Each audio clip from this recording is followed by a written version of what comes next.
harian itu tergeletak dengan baik di samping fosil amber yang berharga. Tampak aneh kelihatannya, tetapi Dylan tidak merasa ada yang salah. Lalu dia menghela nafas lega dan berkata, oke, ayo pergi.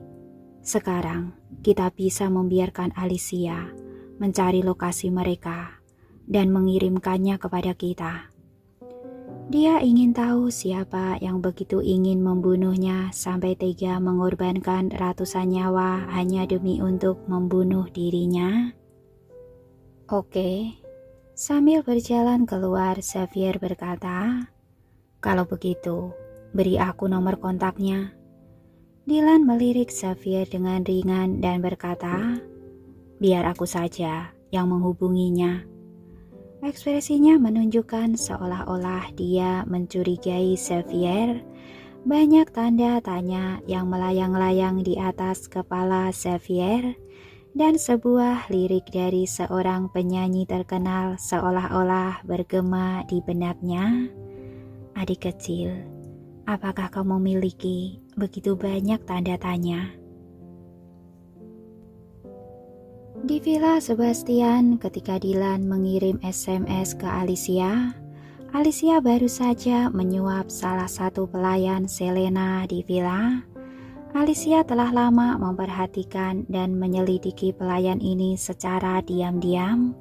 Dia mendapatkan informasi dari seorang detektif swasta bahwa pelayan ini memiliki seorang anak yang menderita penyakit polio di rumahnya. Anak itu membutuhkan banyak perawatan dan kesehatan. Selena yang mengetahui hal ini dari waktu ke waktu selalu meminta Rizka untuk melakukan sesuatu secara diam-diam dengan memberinya sedikit uang imbalan. Dan Rizka juga telah melakukan banyak hal kotor untuk Selena demi anak itu. Tentu saja apa yang Alicia perhatikan bukanlah kelemahan Rizka itu, tetapi keberadaan Rizka yang telah tinggal begitu lama di villa ini. Dan ketika Sharon mamanya masih ada, Rizka sudah bekerja di sini. Alicia ingin menanyakan sesuatu dari Rizka, tetapi saat Alicia mencoba untuk memberi uang kepadanya, Rizka selalu menolak dan masih berada di pihak Selena. Mata Rizka menatap dengan penuh waspada. Dia menolak Alicia dengan senyum yang munafik. Nona besar, apa yang sedang kau lakukan? Gaji yang kudapat sudah lebih dari cukup. Aku yang hanya seorang pelayan, bagaimana mungkin berani meminta lebih? Alicia dengan cepat menunjukkan 2 tiket yang telah dia beli sebelumnya. Rizka melirik tiket itu adalah tiket untuk ke luar negeri. Dia menepis senyumnya dan bertanya, Nona besar, apa maksudmu? Karena aku tidak mau menerima uangmu, jadi kau mau mengirimku ke luar negeri? Alicia memperlihatkan lagi sebuah kartu nama. Saat Rizka melihatnya, seketika itu juga wajahnya langsung berubah dan tatapannya ke Alicia juga tidak seperti tadi lagi. Dengan tersenyum ringan, Alicia berkata, ini adalah ahli polio yang aku kenal di luar negeri. Level ilmu medisnya tingkat tinggi. Orang yang ingin membokingnya sangat banyak sekali. Mungkin antriannya itu bisa sampai ke Cina. Dan 2 tiket pesawat itu bukan untukmu, tetapi kau bisa mencari orang yang kau percayai untuk membawa anakmu pergi berobat. Aku yang akan membiayai biaya pengobatan dan biaya sehari-harinya. Bagaimana? Transaksi ini kau mau atau tidak? Mata Rizka tampak bergetar 2 kali. Selena hanya memberinya uang, tetapi untuk dokter yang benar-benar hebat, uang yang diberikannya itu tidak akan cukup. Dan selain itu juga memerlukan kekuasaan. Dia hanyalah seorang pelayan. Bagaimana mungkin seorang pelayan seperti dia bisa membooking dokter yang benar-benar ahli? Alicia dengan tidak sabar mengetuk-ngetuk permukaan meja dan berkata, "Kesabaranku ada limitnya. Apakah kau sudah selesai mempertimbangkannya?" Rizka menggetakkan giginya erat-erat. Kondisi anaknya sangat buruk saat ini dan dia tidak punya banyak waktu untuk menunda. Mata Alicia berkedip dan menunjukkan ekspresi yang seolah-olah dia sudah tak bisa bersabar lagi. Lalu dia berdiri seakan-akan hendak mengantarnya keluar. "Oke, karena kau begitu setia, kau bisa pergi. Dan aku tidak akan mengatakan apapun mengenai percakapan kita hari ini." Setelah mengatakan itu, Alicia langsung mengambil kartu namanya dari tangan Rizka. Hati Rizka terasa kosong. Dengan cepat dia mengambil kembali kartu nama itu. Alicia mengangkat alisnya dan dengan matanya bertanya, "Apa maksudnya?" Rizka menarik nafas dalam-dalam dan berkata, "Nona besar, katakanlah apa yang kau ingin aku lakukan. Asalkan anakku dapat disembuhkan, aku akan melakukan apa saja." Alicia mengendurkan tangannya dan berkata dengan ringan, "Oke, tiketnya untuk besok. Jangan beritahukan kepada siapapun. Kau langsung kirim saja anak itu. Aku berjanji untuk mengembalikan anak yang sehat kepadamu." Jantung Rizka berdetak lebih cepat, matanya basah dan dia berkata, "Terima kasih Nona besar. Hari pertama kau kembali ke sini, aku sudah dapat menduga bahwa kau bukan orang biasa. Tetapi kau belum memberitahukan kepadaku apa yang kau ingin aku lakukan." "Aku ingin tahu tentang mamaku."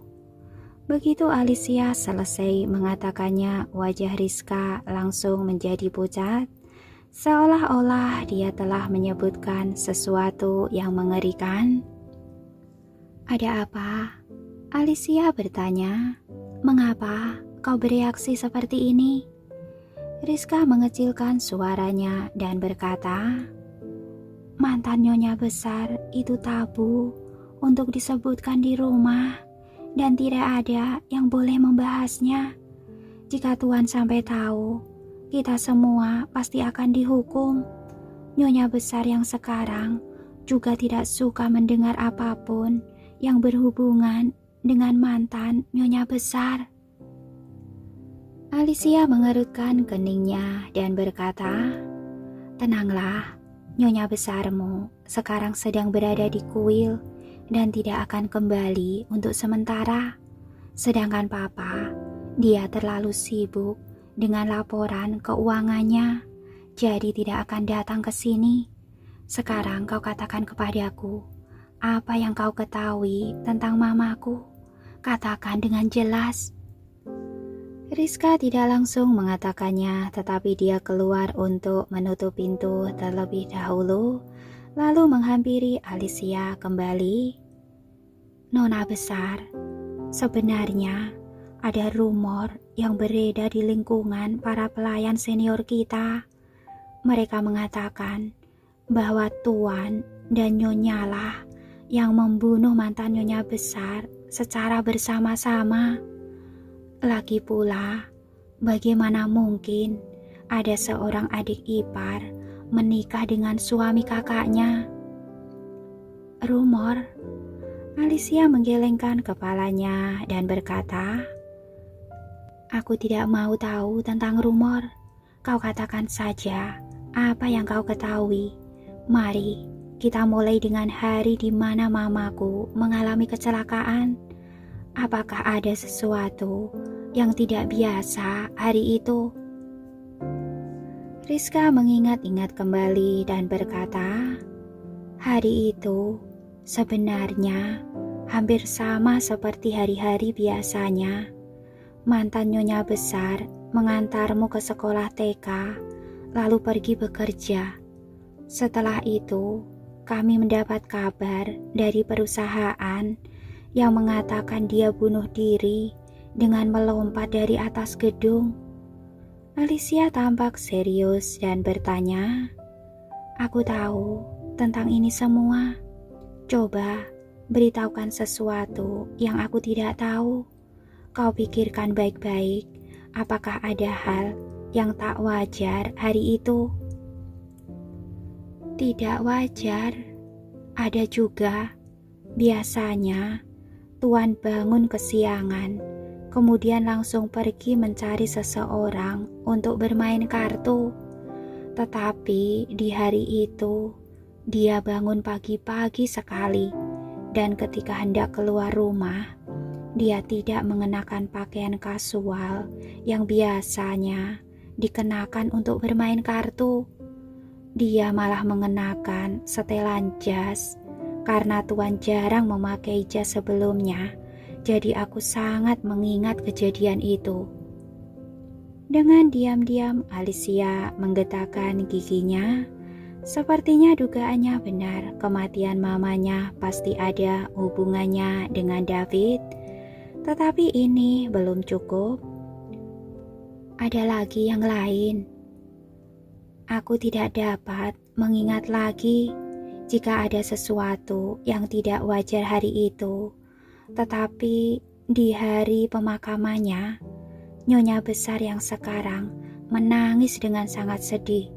Padahal hubungan mereka berdua biasanya juga tidak terlalu baik. Jadi, jika kau curiga bahwa kematian mantan Nyonya besar ada hubungannya dengan dia, aku benar-benar tidak tahu. Rizka menambahkan, hubungan antara mantan Nyonya dan Tuan selalu begitu dingin. Dia selalu menghadiri pesta perjamuan sendirian dan tidak pernah mengajak Tuan. Tetapi saat itu, Tuan adalah menantu yang menikah ke dalam keluarga ini, sehingga statusnya dalam keluarga tidak tinggi. Beberapa pelayan bahkan ikutan meremehkannya, dan juga dalam masalah kehidupan sehari-hari pun, mantan Nyonya besar juga tidak pernah membiarkan Tuan untuk ikut campur sedikit pun. Alicia yang teringat bahwa dia bukan putri kandung David sehingga dia sangat memahami tindakan mamanya. Rizka melihat ekspresi Alicia dan akhirnya dengan tak berdaya berkata, "Setelah dikabarkan tentang mantan Nyonya besar yang bunuh diri, kemudian datang lagi berita tentang kau yang hilang. Aku mendengar karena kau tidak dijemput oleh mantan Nyonya besar saat pulang sekolah, jadi kau pulang sendiri dan pergi ke perusahaan untuk mencarinya. Tetapi akibatnya kau malah hilang. Semua orang mengatakan bahwa kau telah diculik oleh si penculik anak untuk dijual. Tetapi anehnya, Tuan sama sekali tidak melapor ke polisi. Dia hanya mengatakan bahwa dia telah mengirim seseorang untuk mencarimu. Dan selain ini semua, aku benar-benar sudah tidak tahu apa-apa lagi." Alicia mengangguk mengetahui bahwa dia tidak bisa mendapatkan lebih banyak informasi lagi dari Rizka. Lalu dia mengangguk dan berkata, "Oke, itu saja untuk hari ini. Beritahu kepadaku jika kau teringat dengan sesuatu." "Baik, apakah ada hal lain yang mau Nona tanyakan?" Alicia menggelengkan kepalanya. "Untuk saat ini tidak ada lagi. Aku akan mencarimu jika aku membutuhkanmu. Di sisi tante, kau hanya perlu meneruskan hal-hal yang seharusnya kau lakukan saja. Jangan sampai dia tahu bahwa kau dekat denganku. Dan juga, setelah kau pulang nanti, buatkan aku sebuah daftar. Aku ingin tahu siapa saja yang merupakan kroni-kroninya tanteku." "Baik, Nona besar. Kalau begitu, aku kembali dulu." Rizka membungkuk kepada Alicia lalu mengambil tiket dan kartu namanya kemudian pergi. Alicia duduk diam di kamar untuk sementara waktu. Pikirannya berpacu dengan cepat. Setelah selesai berpikir lalu dia mengeluarkan ponselnya dan melihat SMS dari Dilan barusan. Pesan Dilan sangat singkat dan jelas. Saat kau ada waktu, bantu kami mencari lokasi mereka. Tanpa menunda lebih lama, Alicia segera menyalakan komputernya dan mulai mencari lokasi. Dia memperkecil lingkungan sekitar sekecil mungkin, tetapi meskipun begitu, masih ada beberapa pulau pribadi di dalamnya. Saat Alicia menemukan lokasi mereka, di saat yang sama Selena juga sudah tiba di pintu masuk kuil.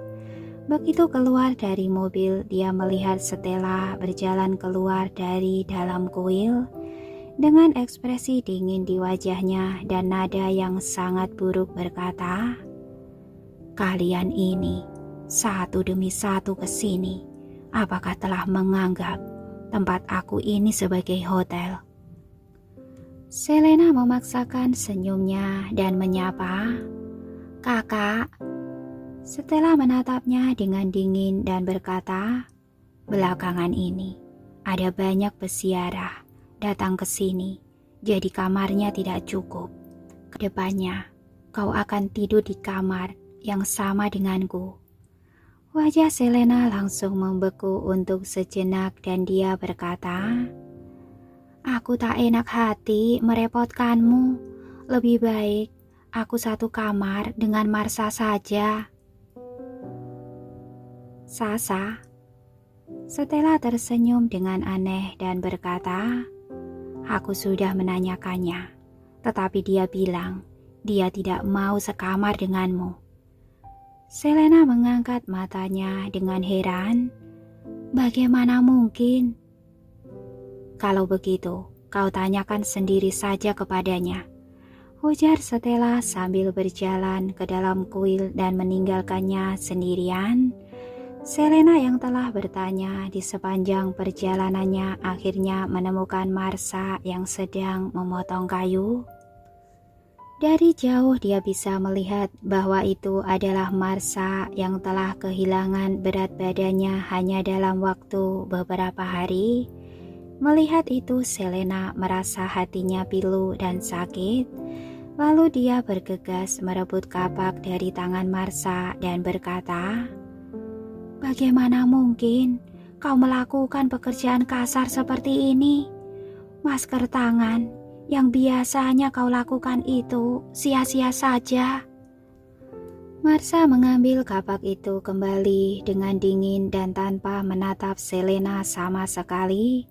Dia berkata dengan dingin, "Jangan khawatir, mulai besok kau juga akan melakukan pekerjaan yang sama seperti ini.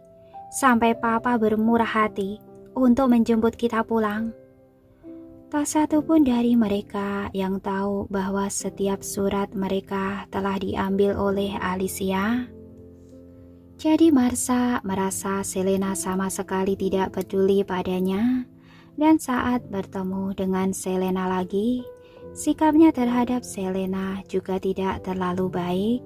Dia tidak bisa mengandalkan Selena, jadi dia hanya bisa mengandalkan dirinya sendiri.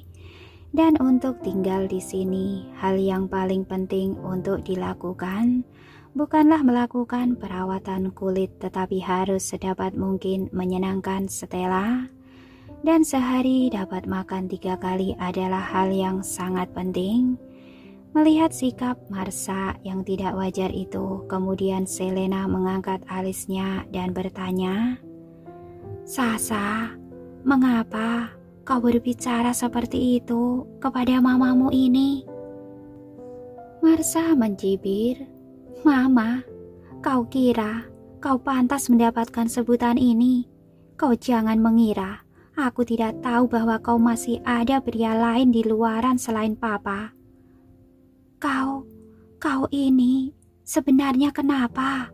Kau sengaja ingin membuatku marah ya? Selena menampar wajah Marsha dengan marah. Plak!